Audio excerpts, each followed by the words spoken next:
Hello and welcome to the Transportation Exchange podcast. I'm your host, Jason Cuddy. And on today's episode, we welcome Kathy Cartan, CEO, founder, and boss lady of Motive Media. Welcome, Kathy, to the podcast. Thank you so much for having me. It's a real honor to be here and share a little bit about myself and Motive Media. Yeah, so we wanted to, a lot of us know you from the industry, obviously your time with the TTC and the different events you help found and be part of, and we'll dig into that a little bit later. But I think for a lot of us, we're more interested in how you got involved and wrapped up in this industry. Wow. Yeah, it's quite a story, actually. I didn't certainly set out to be in the transportation industry. It came by necessity. I always had a love of letters. A passion for it. It was ignited by an amazing teacher that I had in high school who inspired me in high school. And, I got married very young. I had my kids really young. The idea being that, I would be a stay-at-home mom, and look after my family. That's not quite how it worked out. It was a great plan. But I was in the position of having to support myself and my kids. And if I went to work for someone else, I would not make enough money. It just wouldn't be possible. And I want to, be able to show my kids that you can make it. You work hard and with a positive attitude and a passion for what you're doing, and never give up, and you'll be okay. So that's what I did. And I had a passion for lettering. So I decided, when the kids were young, I think Holly was a month old, that I would take sign writing, and back to my passion for letters. And then nobody was going to hire me without any experience. So what I decided was, okay, I'll start my own, which is what I did. Sounds crazy, but it gave me the opportunity to, first of all, make enough money and do something that I absolutely loved.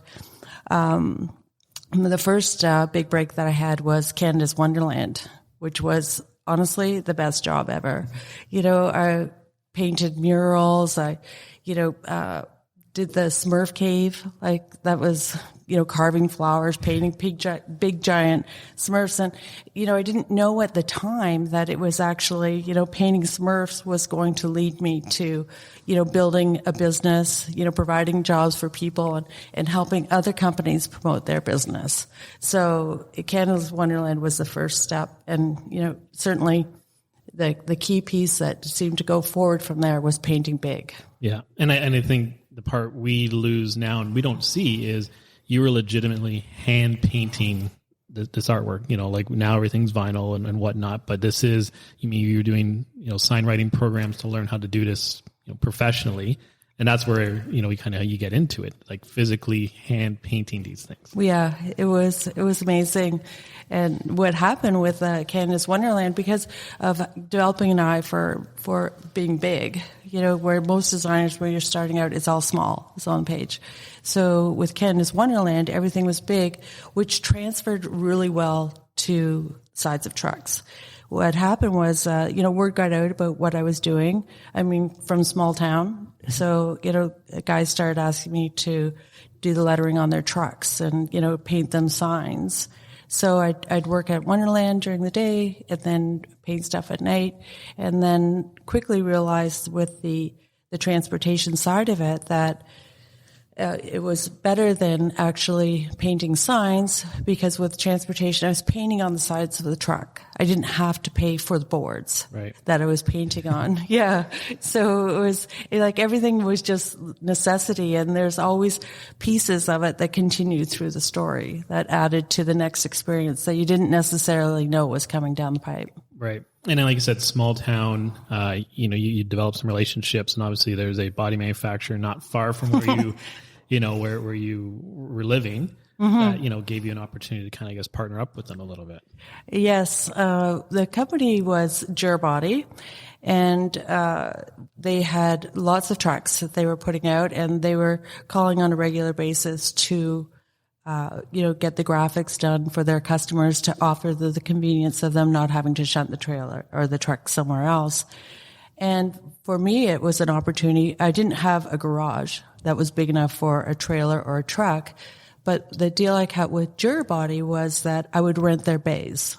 And it would be $50 a day, and I would use their bay, paint the truck, pull out my own scaffolds, have all my own paints, and it was a great deal, and even better at nighttime.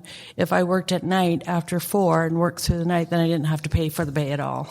Which, yeah, luckily I have 8 brothers and sisters, so that they were like helping me on the home front with the kids. So, and having 4 brothers certainly helped in the whole transportation industry side of it.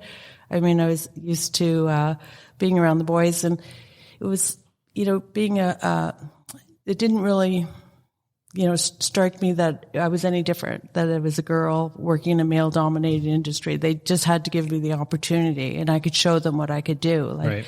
If you needed a fruit basket on the side of your truck, I was your guy, right? But a couple of times it did come into play where, not Juror Body, other truck trailer facility, where I was told that I was allowed to work in their plant as long as I did not distract their workers, which was like picture it. I'm wearing a babushka, basically, big overalls and steel-toed boots, and it was like the last thing, and actually all the guys on the floor were amazing. They admired the fact that I worked hard. I, set up my own scaffolds. It was like having 100 big brothers. And it's much like that still in the transportation industry. Absolutely. It's very male dominated, but very supportive of anybody willing to work hard. Yeah. And I think the hard work part carries over for anything, and which is kind of why we want to talk to you, because knowing just a little bit about how you got going, it's impressive, and it's hard work. It's determination. It's knowing you have to do something to make it work, but then putting it in plan and succeeding. So I think irrelevant of gender, that work ethic makes you succeed. Yeah. And it's actually, it's a work ethic, but it's based on, my principles is, always like, go for it, just, work hard, and work makes work, never give up, just change course. And, do what you're passionate about, and positivity. No matter what happens, there's something positive in it, and you're going to learn from it, and you just keep going. Yeah. So how long were you doing the painting at night and kind of juggling all that for? Like probably, I guess, 7 or 8 years, 6 years. Then what really started to change that was, we're painting, and we'd go all over Ontario. I had a couple of people working with me. But what was always slowing us down was that you needed to leave the trailer in to dry. Right? And with the advent of vinyl and vinyl cutting machines, it changed it all. And for a while, it actually kind of took out the sign writing industry, because so much of it transferred over to, computer cut graphics. But that allowed us to do a lot more trailers and a lot more trucks in a much shorter period of time, less time tying up the bay. And it was at that point that I made the decision to switch over to sales. Right. So from sales, so you're doing, and obviously because the technology has changed, you're not hand painting. So kind of the creative love is gone in the physical part of it, but you still know what you're doing. You have the contacts, and you have, the ability to actually kind of boom the business as far as putting, the decals and that on trailers and trucks, more so than you did before. So into sales. So what part of sales were you looking at that point? I started my own sales agency and outsourced the sales for one of the large graphics company here in the neighborhood. But what I found was I always had an eye for design. So whether you're designing something small or something big, that it still comes down to the design. It still comes down to doing the very most that you can do to make sure that you're not the cog in the wheel to stop that truck from being out on the road, because if it's not on the road, it's not making any money. And that's an absolute, I knew enough from the trailer body manufacturing and seeing how trailers got put together and just the work that went into getting them out the door on time. So it all kind of came together. So, and throughout all those years of painting, I'd made a lot of contacts as well, a lot of, industry leaders and, people that were willing to help me and give me a shot. Yeah, and we see that when we talk to a lot of people. It's a very tight industry. Right? It's kind of once you're in, and everyone seems to know everybody to some degree, right? So yeah, those contacts starting off are invaluable, especially as you go. And you said you got into sales. Obviously, you can leverage them to get the business there. But then obviously from sales, you found enough business to start your own company at that point. Yeah, what it ended up happening, when I started my own with the sales agency, I was 100% commission, and nobody did that. But I knew that I could make it work, that, you hustle and you work hard, that, people are willing to help you. But what else I did too that was really helpful, I reached out for help. There was another girl in the industry who was like phenomenal, selling graphics back in the days of Artisan. So I didn't know her, but I called her and said, would you be interested in being my sales coach? And I guess she heard something in my voice and believed in me. And so together we set out a sales training program. We developed a script, in the days before email, or, it was, letters and brochures, telephone calls. So that's really what helped a lot. Then when I was making a lot of money, it was great. But what I found was that what I was doing wasn't really driving 100% with what I felt about business practices or how best to treat people that are working for you. So at that point, I put my money where my mouth is and started my own. But what I had developed, the relationship, going back to when I was doing the sales agency, I called the president of Trailmobile. I'd heard they had problems within their own graphic department and put together a plan where we could take over their graphic department and then, start providing all the trailer graphics. So that was a big moment. It changed from, doing some trailers here and there to like hundreds. So when, with my own company, Motive Media, we had a bay in Campbellville that was 30,000 square feet. Oh. We could fit in 12 trailers at a time, 2 shunt trucks, parking for 150 trailers. It was like insane. We were doing like literally hundreds of trailers a week. Our record was SLH called, and of course the trailers were behind. It was Christmas time, and could we possibly get 90 trailers done over the weekend? So basically, even though it was raining, that's what we did. And we worked like 24 hours, called in every single installer we knew, had multiple shunt trucks pulling the trucks in and out. And then, we got it done. And then it was going great until, of course, 2008 hit. And, I'd been ignoring the signs. I had too much of my business in one company, and just, again, not listening to, the signs that were, okay, there's trouble, and it was like overnight. It was like someone just turned off the tap. So we're sitting there with 30,000 square feet, parking for 150 trailers, no work. So that was a moment of reckoning for sure. Well, definitely. And like, if you're all in on not only one company, but just even one segment of the industry, right? You're all in on trailers. If all that dries up, you've got to, the word we learned through the pandemic is you got to pivot, right? And how do you adjust and diversify to keep yourself going, which I think everyone who knows the business now, what you guys do, yes, we know you for fleet graphics, but not just trailers. You're into a lot more, right? So you at that point, you start kind of diversifying a bit to other things to accompany, what you were doing as a bulk business part. Right. Basically, what we did, it was the most difficult part, of course, was having to let people go. That was, absolutely the worst. But we decided to have a good hard look around at what we had. What do we fall back on? What equipment do we have? Where else can we use this equipment? And we found a smaller building in Mississauga that was like 5,000 square feet.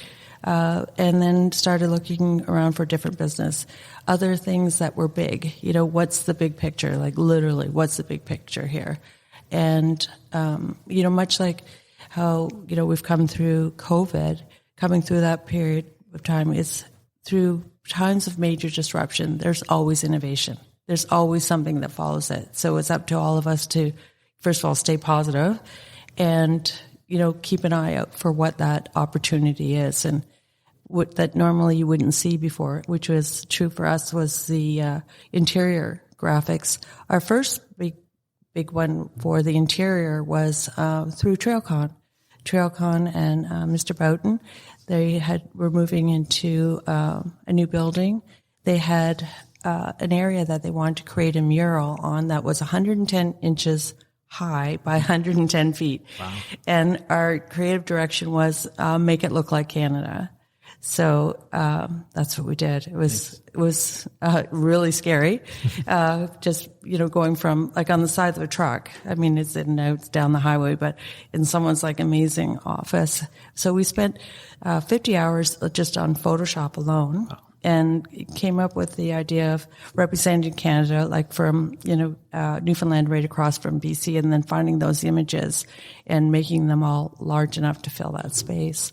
So it was a tremendous achievement for us, both, actually getting it done and looking amazing, but as an opportunity to showcase what we could do. And then we followed with the tire, Canadian Tire. We did 18 lobby floors. So when you stepped off the elevator, and it was in support of the Olympics that they were sponsoring. So they had called, we made a pitch and we beat out a lot of the big agencies, which was exciting. And they called and said, okay, congratulations. You've got the deal. When can you start? And he's like, well, it was a Friday. I said, I can't start tomorrow because my daughter's getting married, but I can start on Sunday. And that's basically what we did. Wow. And we didn't have a day off for 6 weeks and launched it. And it was a hit. And the president of Canadian Tire loved it. So it was like, we're on our way. And that's, the opportunity to, again, big, right? It was not a big deal for us to put these big giant files together because we're used to doing it on the side of the trucks. That's true. Yeah, it's just the platform change that you put it onto. But Exactly. As far as the production, the creative to it, it's not much different. But it's a different area that a lot of people don't even think of. And then as you can showcase it on your page, and to other people, all of a sudden it's a different way to, instead of doing a full rental or it's a rebrand, it's a way to even help with morale in the company. It's a different aspect of design that no one really was looking at probably before, but now it's a little bit more in the forefront for people. Like I know when we come into your office and people walk to you, you can see kind of all the different examples of what you do and what you have wrapped and what you've put product on, and it really changes. It gets away from the very cold industrial part and makes it very personal and can tie into the branding of the whole company. Yeah, it's interesting you say that because when we had our open house, when we moved into our space, we had 6 months to take it from block walls to, our lease was up in Mississauga, and it is the power of imagination, and making sure that it all comes together, but also again going back to core beliefs of what people come to work, right, and they're at their workplace. Well, not so much now as much as it will return, but they're there for like a huge part of their day, and it has to be a warm and welcoming space. It has to, make people feel welcome and feel good when they come in the door. And when we're in Mississauga, our building was a little rough. Yeah, a little rough. But when we opened and had our open house in Bolton, which is, a bit of a risk as well, going that far north before everybody else was doing it. But a client came in and said, congratulations, you finally look like the business you are, right? So, yeah, our belief in creating a welcoming, warm space for people to come to work. Yeah, and it shows, right? And even with the innovation going to Bolton, I mean, everyone seemed to follow you afterwards, and that's become, the new hub for transportation in the GTA. So you picked the right spot, that's for sure. Well, mostly it was because most of the team lived north of the city, and we're sick and tired of the Dixie and dairy. But no, it was definitely the space too, because trailers take up a lot of space. They do, right? And we were able to, finally my own nice, beautiful custom bay, and we can fit in two 53-foot trailers plus straight truck, and we've got parking in the back for 6 trailers, which doesn't sound like a lot, but it's enough to be able to float them in and out, and extra parking, which is again the trailer side of the business, right? It takes a lot of space, a lot of real estate. So then, from the industry and, growing the business, you get a little bit more deeper involved, through some of the associations and clubs. And, I think a lot of people, know you well, being on the board at the TTC. But one thing I didn't realize, I was aware of the Ladies Lunch and Learn, but I didn't realize that was a you thing. Mm-hmm. Yeah, absolutely.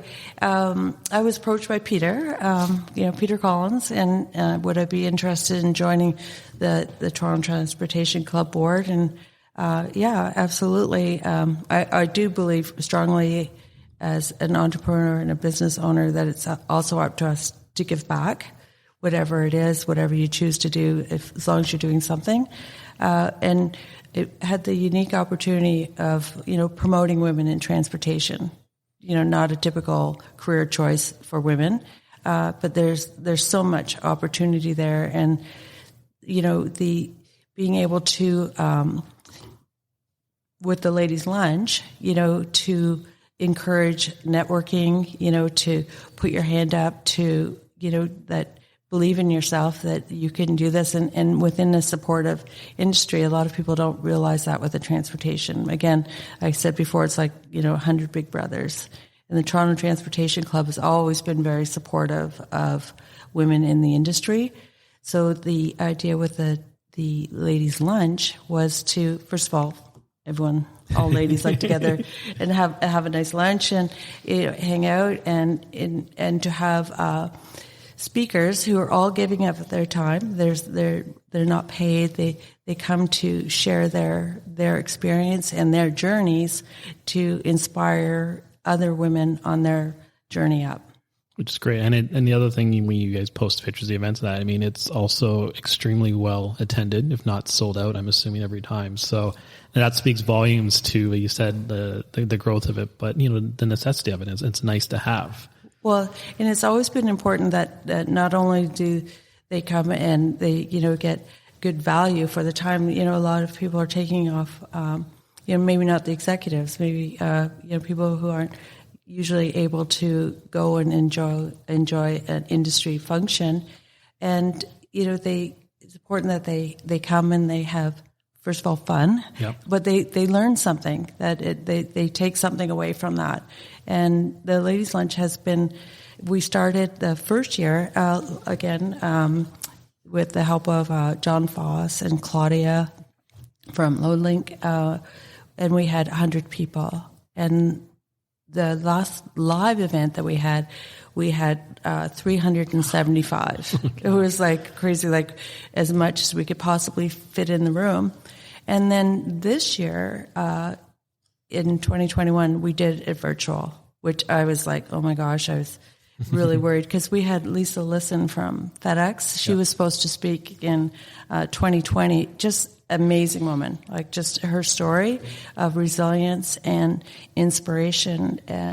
And I'd gone through some, personal contacts or to reach out to her, but so I was really worried with the whole virtual piece. Are we going to be able to pull this off? And we did. There was 350 people who signed on to the Zoom calls. We delivered a lunch, and Lisa's her speech was so from the heart. It was unbelievable, and people were so touched and so inspired by her story, and resilience and support for get out there and get it done and never give up. So it was very successful. I was very happy, very relieved. Yeah. But again, all the money that we raised from the ladies' lunch or any of the events go to support the Toronto Transportation Club Scholarship Fund, Right. which is open to any member, any corporate member, or if a company has a membership and there's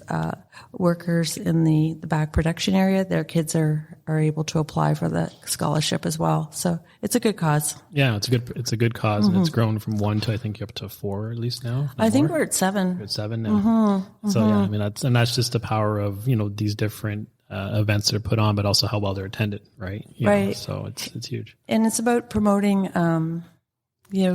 the networking aspect and promoting relationships. And we're the largest traffic club in North America, and we've been in existence since 1913. So That's crazy. yeah, exactly.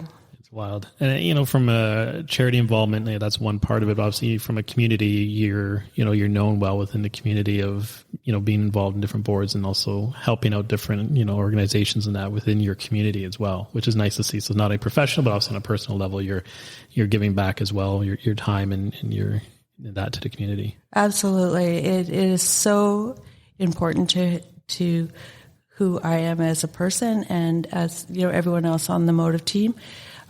Very important to give back. When I was younger, my brother had been involved in a car accident and was quadriplegic, and the community came out and they had a skate-along. They did a whole pile of things and made enough money to help renovate our house and get him transportation to a training program. And it was just amazing. And that feeling of knowing that other people care about what you're going through and to be able to return that to our community is very, very important. Nice. Yeah, it's huge. And it's the power of community, right? That's kind of a nice part of, Exactly. We work in the big cities, but, I know like the smaller towns, definitely everyone kind of knows everyone, but that's where that really comes together and feels really cool. And it's the government can't do everything. No. It's just not possible. But if everybody does something, then the world is a better place. We're getting involved now with an organization. It is called the Genwell Project, run with a buddy of mine, Pete from Molson. And it's all about the power of human connection and the importance of face-to-face, especially after everything we've gone through now, Sure. With Zoom calls and, texting and, just the importance of that human connection. Yeah, it's definitely something that you miss and you forget that you miss it till you come back and do it. Those first customer visits, you're like, this feels weird, but great at the same time. And yeah, you forget we're social creatures. We need that interaction. And the technology's been good to keep us in touch, but it's still not exactly the same as doing something in person. No, it's a bit scary, actually, with, all that's coming out with Facebook and everything else, but just the power of human connection, and just, again, that knowing that somebody else is there. Yeah. So now from an industry point of view, going back to, graphics and decals, what's, we're seeing innovation obviously everywhere, and I'm sure your industry is not much different as far as being innovative. What, for fleet owners that are looking at, not only inside their buildings, but outside on their equipment, what are things that are coming down the pipe or, new trends that you're seeing anyways? Definitely what we're seeing is much more the digital print. Whereas, like with 3M, there's, the whole digital print side of it, but there's also the computer cut stock colors, which are not used as much because there's the printing industry, the pricing is coming down. So that it allows for a lot more of creativity, a lot more color. The prints are lasting longer. There's a lot of different print vinyl people that are coming on board. It's not just 3M, but of course 3M is still the biggest and the most respected. And we're primarily a 3M fabrication house for manufacturing and install. But there's the printing itself is changing. It's they're making headway on making it more environmental. With latex prints, there's still a long way to go, but definitely in that direction, which is exciting. Nice. And that's nice to see. And it's, it's a part of the technology you don't really think of, but there's so much behind it, right? Like I said, the printing side is really where a lot of it comes from. And the materials side, there's a lot more to material than I think all of us think. We get a quote and it goes up, but you can go based on, weather conditions. How long do you need it on for? If it's only a year, you don't need necessarily the top grade one is something that's got to last 7 years, depending on the fleet. And, everyone's got different ways of how they want to represent their brand out on the road. And be able to get it back off again. Yeah, without doing as much damage, which can be painful. Not be as expensive to take off as it is to put on. Yeah. And I think, too, what's happening, with the supply chain interruptions right now, the different colors are much harder to get a hold of. We had, in order that we had to wait 6 weeks before we could fill it when normally it might have been done in 2 weeks. Right. But now with the affordability of the digital print process, you can also print those colors. Nice. Right. So you're not as reliant on waiting for, like a sapphire blue or a cardinal red that's, stock usually you get in 2 days. Yeah. It's now like 6 weeks. So you're one of the few to have a workaround some of these problems that everyone else is facing with supply chain issues, which is kind of nice, where technology is kind of taken over and helping you kind of stay a little bit ahead. And at least there's a stopgap until you can get, the product in that you'd normally be running with. Exactly. But then I guess too, you still at the other side of it, of the stock film, most of us are printing on, digital, inkjet vinyl, and that's getting harder to get a hold of. We've had to order in like huge quantity skids at a time just to be able to have it on the floor to make sure we could get the material. It's a crazy time. Absolutely. But yeah, you have a great story. I think it's one of, innovation, resilience, and, positivity. I think that's what I know from knowing you, the positive outlook on it and, driving forward and just making stuff happen, which does make you the boss lady, right? And, it is too, it's relationships. Yeah. And looking after those relationships all the way through, and not just because you don't know where it's going to lead, but because it's the right thing to do, but made a lot of friends and had a lot of laughs. And, like one of the ones, we started out, I guess, maybe in the 90s doing the Molson vans, like the sales vehicles. And we've just come back from last week. We did the interiors for the new, Molson Coors Brewery in Longueuil, because they've sold, believe it or not, in, Notre Dame, which has been there since 1786. But wow. It was cool. We actually got to bring in John Molson's portrait and hang it on the wall on the space that we created for it. Yeah, nice. It was amazing. Nice. I'm totally infatuated with John Molson now. But he was the leader in he did steamships from Montreal to Quebec to get the beer there faster. He built a railroad from Montreal to New York to get the beer there. Yeah, it's just an amazing story. Well, it's an interest, and it's like you said, just hearing your story and, tying in quickly that story, but it's all about, again, innovation and making things work and moving forward, right? And progressing, regardless of what you're facing or what you come across, you find a way to make it work and how to grow it. Absolutely. It's an excellent story. Well, thank you for taking the time with us today. Greatly appreciate it. Well, thank you so much. It's an honor. It's always interesting when someone's interested in your story. For me, it's like kind of a little bit crazy, but yes, thank you very much. Appreciate it. You're welcome. It's a great story. I'm glad we could share it.